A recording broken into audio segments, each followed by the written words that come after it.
House of Representatives, electors, and the senators. Welcome to the President for Dummies 2008. We'll be testing two special guests today about their knowledge on the roles and the rules of the executive position. The first guest is a very important figure for the near future. He is not only famous for being a man of the people, but also for the people. He is also the generous man that is planning on helping the United States become back on top. Ladies and gentlemen, please give a warm welcome to Barack Obama.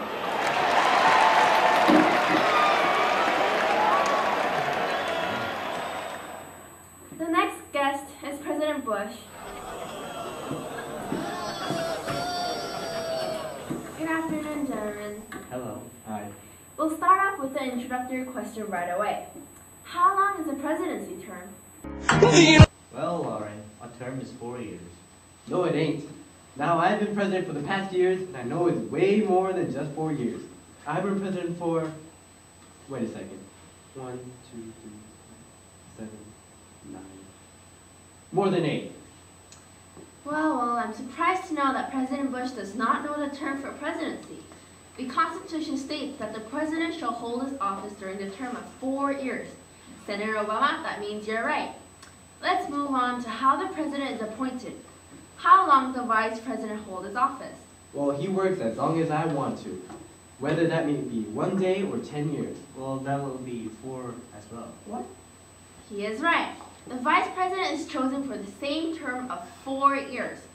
I'm beginning to understand how the economy has ended up to be so horrible. Let's move on to how the president is appointed. Can you describe the method how the electors appoint the president? It is much simpler than what everyone thinks. First, each state appoints the number of electors that are equal to the numbers of senators and representatives. Then electors meet in their states and vote by ballot for 2 persons. Then they make a list of all the persons voted for and the number of votes for each and send them sealed to the President of the Senate. Sorry to interrupt, but can President Bush follow on? Well, y'all know the president of the Senate. He opens that little box and picks his favorite person as president, like last time we didn't meet, right? I'm sorry, President Bush, but once again, it is a no. The list that is signed by the electors are opened in front of all the Senate and their representatives, and then the votes are counted. Then the person with the majority votes is appointed as the president. President Bush, would you explain the procedure when there are 2 majority voted persons? Well, two majority. They vote again, right at the spot. That is right, President Bush. The House of Representatives immediately choose by ballot one of them the president. Senator Obama, what happens where there is no majority of votes on one person? Well then, from the 5 highest of the list, the House shall choose the president by voting once again. Votes are taken by states, the representation of each state having 1 vote. That is absolutely right. How is the vice president chosen, President Bush? Well, y'all know the president chooses. No, he doesn't. The second highest voted person becomes the vice president. That is right.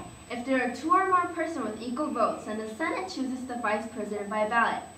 Let's go on to the requirements of becoming a president. Can a person born out of the United States become a president of the United States, President Of course. Bush? We welcome all kinds of people from all over the world, as long as they're white. I'm sorry, but no, it isn't. The president needs to be a natural-born citizen or a citizen of the U.S. at the time of adoption of the Constitution. Then how about a person who lived outside the U.S.? I'll answer that question. A person who has been a resident at a state for more than 14 years cannot run as the president. And additionally, a president needs to be over the age of 35. Now, let's test how much the presidents are devoted to their role. Can each of you recite the oath of affirmation that every president needs to swear before entering the execution of office? Y'all, I'm sorry. It was a long time ago. Please try, President Bush. I solemn swear that I will be a very good president. I'm sorry, but we'll test on Senator Obama. I do solemnly swear that I will faithfully execute the office of President of the United States and will, for the best of my ability, preserve, protect, and defend the Constitution of the United States. Absolutely right. Now let's go on to the removal of the position. For what kinds of act can a president be impeached? I know that. Bribery, treason, and other high crimes and misdemeanors.